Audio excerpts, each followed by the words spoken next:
Welcome to the Tech Talks Daily Podcast, where you can learn and be inspired by real-world examples of how technology is transforming businesses and reshaping industries in a language everyone can understand. Here is your host, Neil C. Hughes. Welcome back to the Tech Talks Daily Podcast, where we explore every day how technology is transforming our life, home, work, industry, and even world. But we also share very human stories behind the success of these tech solutions. And today's guest is Callum Adamson. And despite growing up in the shadow of a rockstar father who was big country musician Stuart Adamson, Callum was actually raised in a household with very little money. And after dropping out of an aeronautical engineering degree, he worked unpaid at a friend's startup and even slept on the floor. And during that period, Callum considered the broken tech talent model and how businesses, big and small, now need to change at such speed that they are unable to find the skilled workers to do that job quickly enough without paying extortionate fixed costs for large consultancies. But I don't want to reveal any more about this story. I've revealed too many spoilers as it is, so buckle up and hold on tight as I beam your ears all the way to London so we can speak with Callum about his story and how Distributed uses its AI-enabled platform to project manage talent. So a massive warm welcome to the show. Can you tell the listeners a little about who you are and what you do? Yeah, thank you very much, Neil. My name is Callum Adamson. I'm the CEO and founder of Distributed. We are a company that provides freelance careers or enables freelance careers with more benefits than permanent employment and ensures large organizations can work with flexible talent, keep pace, deliver on behalf of their internal teams and their customers. And I'm looking forward to diving into how you're using technology to enable freelance careers there. But I've got to ask, what's your origin story? Where did your passion for technology and freelancing come from? How did those worlds collide? And ultimately, what put you on this path that you're on today? Sure. It's I'm sure it's very similar to most people's. I was studying at university for a different career path. I was actually studying Aeronautical Engineering. I was going to go on and be an aircraft maintenance engineer.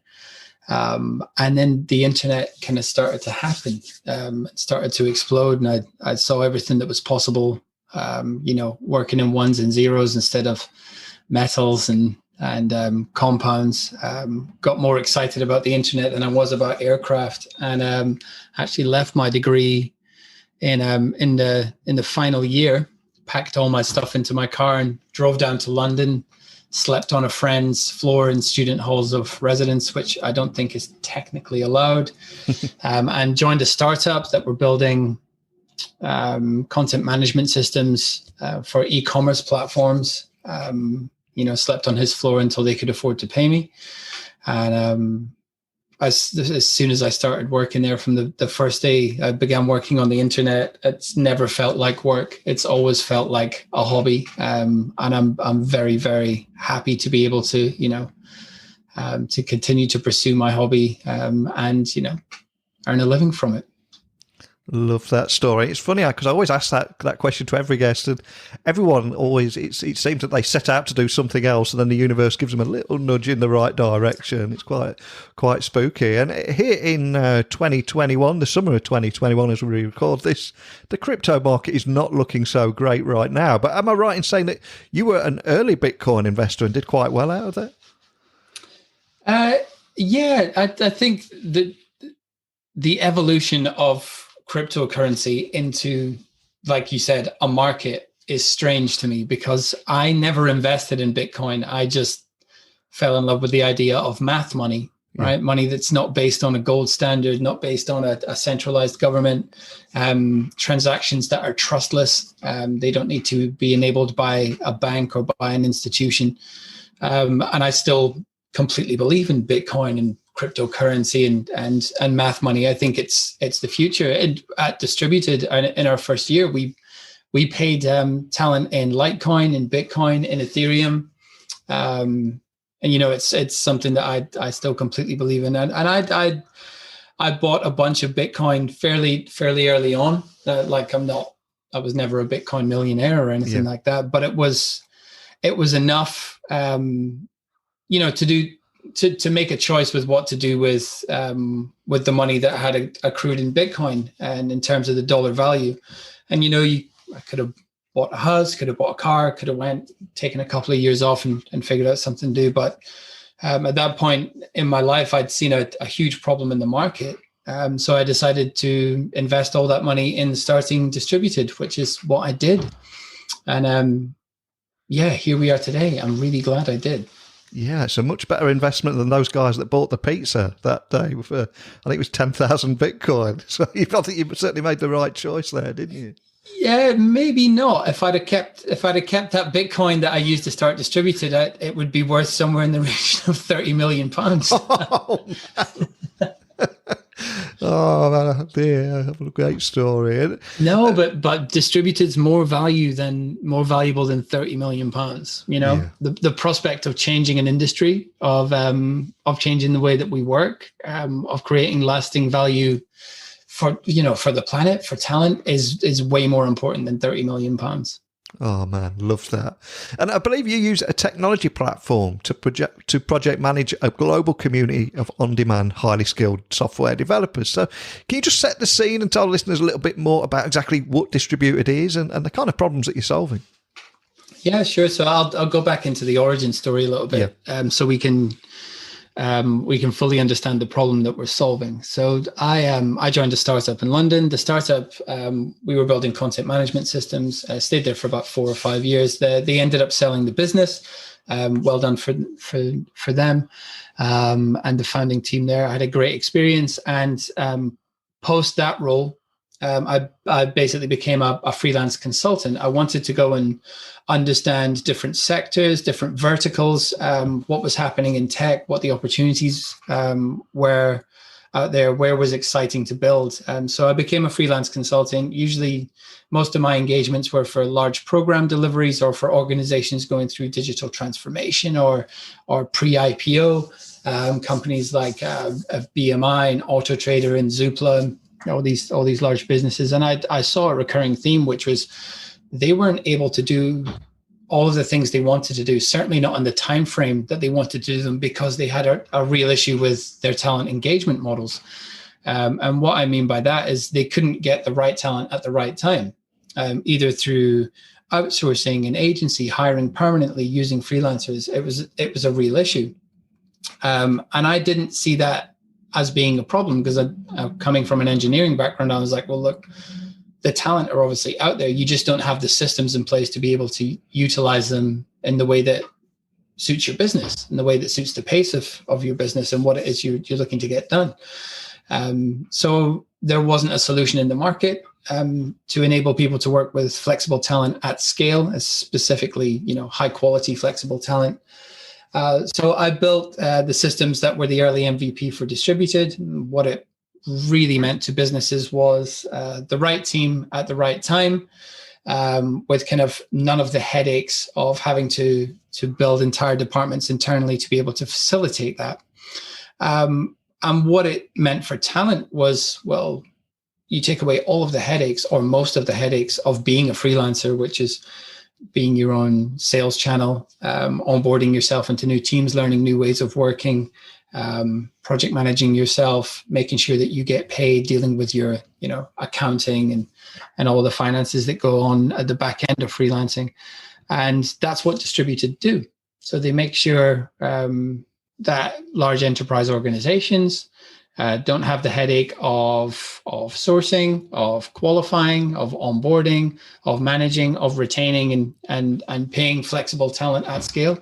And we make sure that talent don't need to be their own sales pipeline anymore. They don't need to work on multiple systems, onboard themselves into new environments all the time. They don't need to manage customers. They know what the endpoint delivery looks like, and they don't need to worry about being paid or about any of the kind of tax or accountancy problems that go along with that.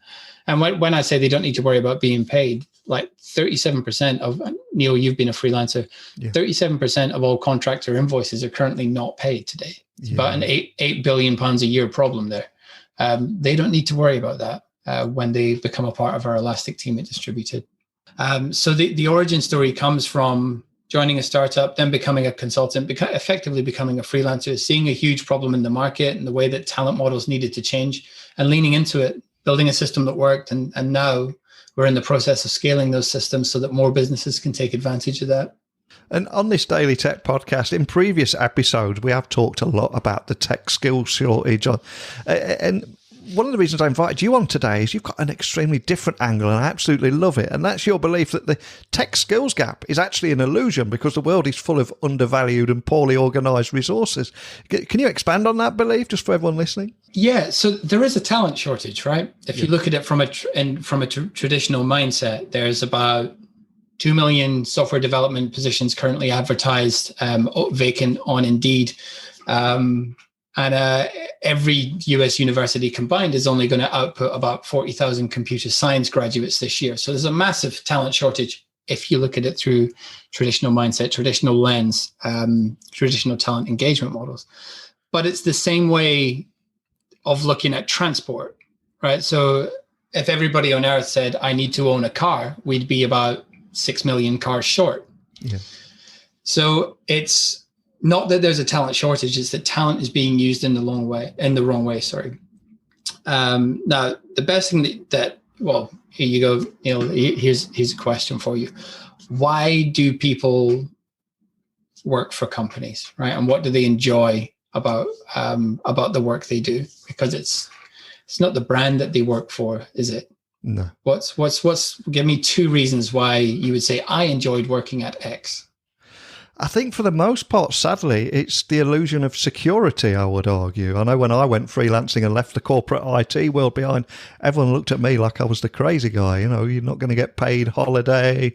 You might not get enough work in, you might not get the money, and there's this illusion of security. But on the back of that, someone could equally tap you on the shoulder at age 48 and say, sorry, mate, we don't need you anymore.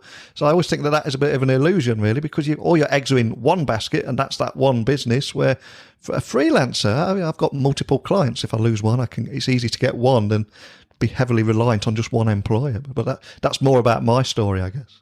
Yeah, that's good though. That's your personal view on it, and it's really important. So if you ask a software developer, what did you enjoy about working at? And I'm just going to arbitrarily just say Megacorp. What did you enjoy working about Megacorp? They never mentioned Megacorp. They mentioned the problem they were working on and the team they were working with. Yeah, that's what's most important, right? So if you can give that to talent, and you can give organizations shared utilization of talent, there's more than enough talent for everybody. Now that involves rebuilding the way we work, right? And it's a fractional ownership model, or it's a renting model. It's a pay for what you use. It's an on-demand talent model. So in an on-demand world, in a freelancing world, in a fully remote world, there is more than enough talent for everybody to do everything they want to do in an organization.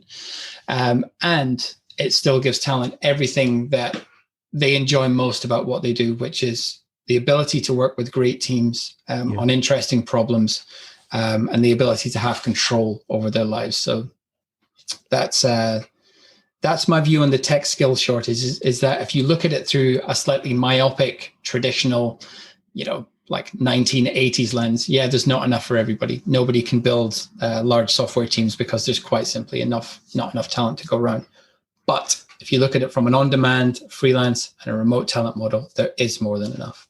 Yeah, I completely agree with you. And I suspect we will have a wide variety of people listening. There'll be freelancers such as myself. There'll be contractors, IT contractors, and there'll also be business leaders trying to find that tech talent that they need. So do you have any client stories that you can share that would just help listeners understand how you're approaching these problems and uniting these people and bringing the skills together? Yeah, sure. I'm not going to mention specific customer names right now, but I'll give yourself and listeners a good steer. So the UK, 80% of UK pensions are administered on one platform, right? So it's a very large, very important platform, and it contains a lot of money and a lot of first-party data. We were invited to bid to be a part of further development of this platform last year. We were competing against a big blue chip competitor.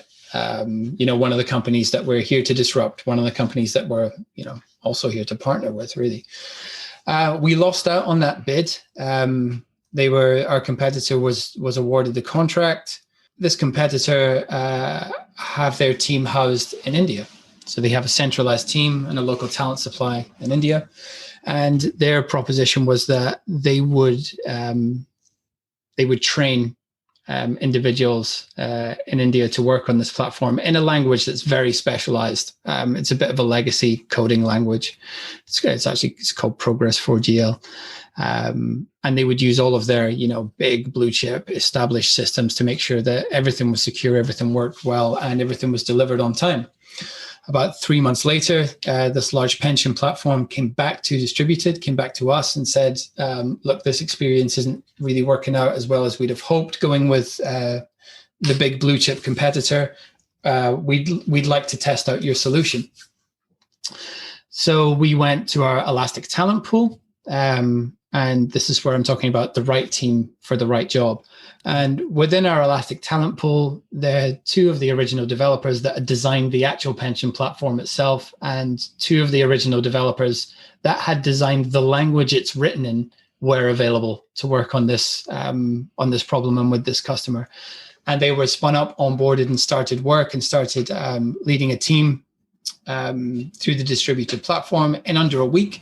And they are still working on that platform today as an entire team, and the customer is very happy. So that's how customers are using distributed to solve their problems and, to build meaningful futures on behalf of their customers. We're in a world now, and, COVID has helped accelerate the adoption of our model. And for companies like, this pension provider, there's no way in hell they would ever have chosen us in any other business environment. But they've now had a revelation. They've seen the light. They've had their epiphany moment. And I'm sure there'll be a customer for many years to come. And well, like I said a few moments ago, I left the corporate world behind 4 years ago now. And back then I was considered the crazy one, but the world has changed now. And the event industry that I used to be a part of, for example, has been severely impacted. And I know there'll be a lot of people listening on furlough and questioning things. And equally, there will be business leaders that got a big project that they need to get implemented and hit the ground running, but they haven't got time to go through a 2-3 month recruitment process because they need it done much sooner. So I'm curious, do you think freelancing will become more of a preferred profession and businesses more open to it, especially with the advent of remote workforces and increased flexibility? Because I think people are starting to realise they can work for multiple clients and get paid more than via traditional employment too. There's just so many big talking points there, isn't there? Oh, we could spend hours on these points specifically. Is freelancing the future? Yes. Just from a data-driven perspective, just looking at the stats, yes, it is. More graduates are choosing to become freelance, to have freelance careers than ever before. There are currently more freelancers on Earth than there are permanent employees. Sorry, not on Earth, in the US than there are permanent employees in tech. And it makes much more sense for businesses, right? You don't have to carry the permanent overhead of large talent bases. It's absolutely no doubt it is a preferred profession. If I could tell you, Neil, you can work for your 5 dream companies in the next year, and you can do it from wherever you want, and at a time schedule that makes most sense to you.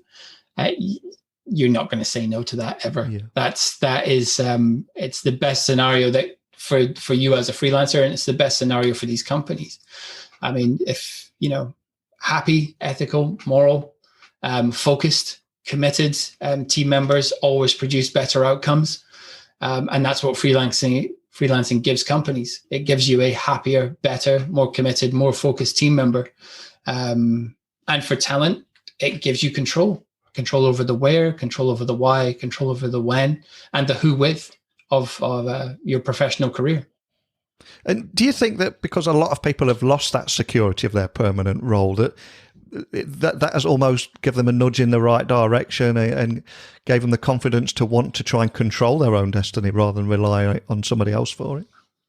I think so. And I can only speak for the tech industry here and what I can see of the tech industry. I can and never would try and speak for everybody, like the events industry, etc. I don't have a great view into that. Yeah. But what the past year has taught employees, what it's taught freelancers, what it's taught business owners is that the solutions available to you, like it's, we've had to invent a lot of ways of working. We've had to try and thrive in a very constrained and constricted work environment, and we've had to make things work as businesses and as employees over the past year.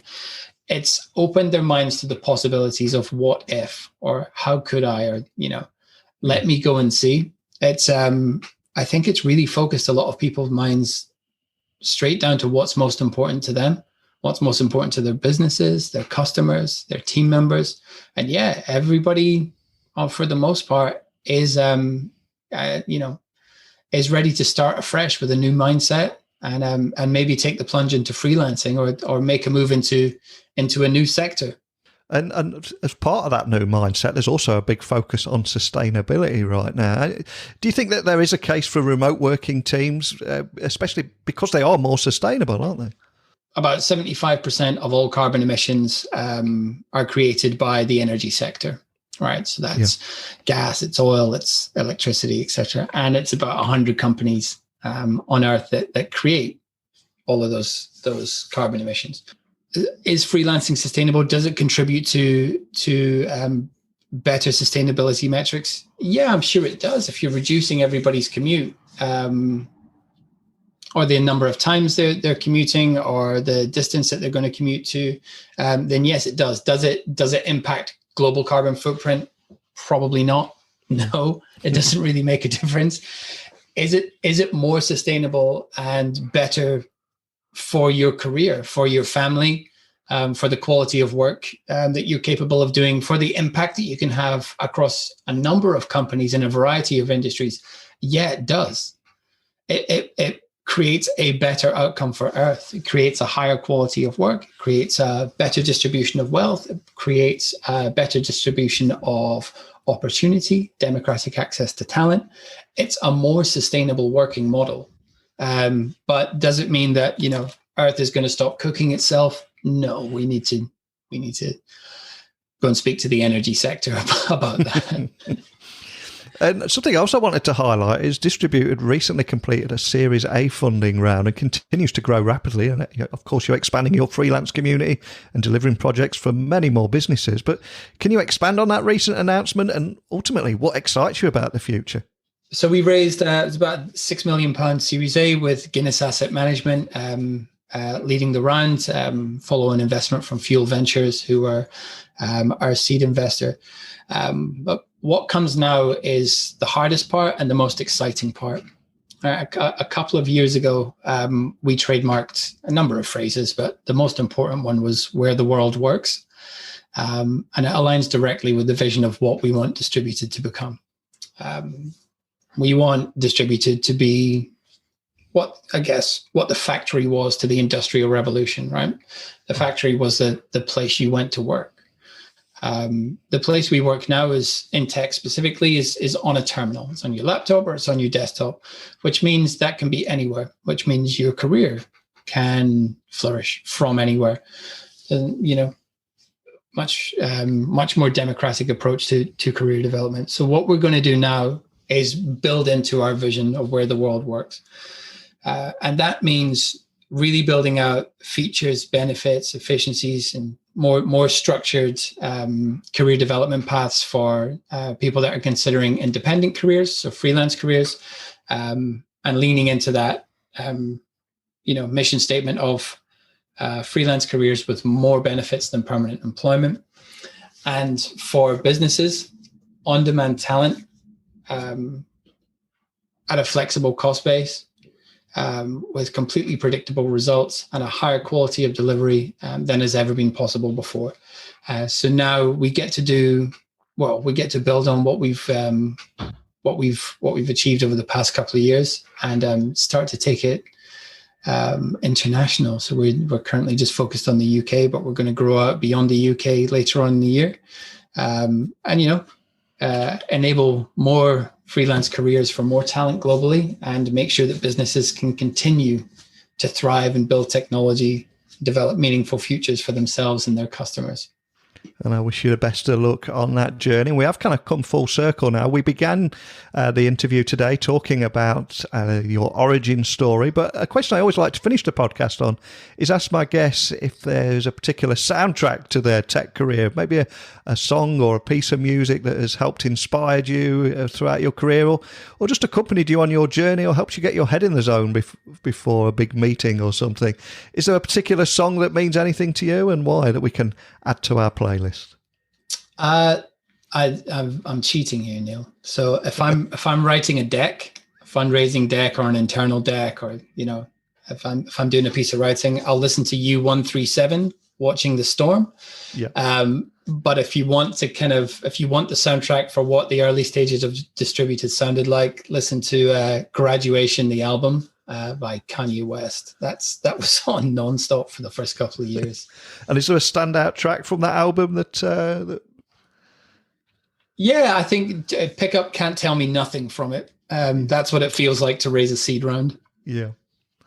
Excellent. Well, I'll add both of those tracks to the playlist just so people can have a listen there, and maybe it'll inspire them too. But before I do let you go, if anyone listening wants to find out more information about Distributed, find you online, contact your team, what's the best starting point? Oh, you can type Callum Adamson into Google. My LinkedIn and Twitter and everything will pop up. I'm at Callum Adamson on Twitter. And if anybody wants to just drop me a direct email, I'm callum@distributed.co. Feel free to. Well, I love what you're doing here and how you're using technology to connect skilled tech workers with some pretty high-profile customers as well, which I won't name now, but I'm sure they'll find them on your website. And especially for simple or complex projects, the work you're doing is incredible. And it's great hearing about the future of freelancers and the flexibility that they can offer businesses. But more than anything, just thanks for sharing your story with me today. It's been a pleasure, and I'm very honoured to be on the podcast. Thanks, Neil. Wow, what a great story and a great guy. And just loved hearing more about how the tech skills gap is actually an illusion and the world is simply full of undervalued and poorly organised resources all over the world. And also exploring how freelancing will become the preferred profession with the advent of remote workforces and increased flexibility.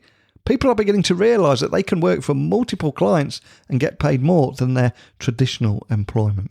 And of course, for learning more about how Distributed aims to provide its community with perks and career development that you wouldn't normally get as a freelancer. But they're just a few takeaways that I picked up along the way there. But over to you. What did you take away?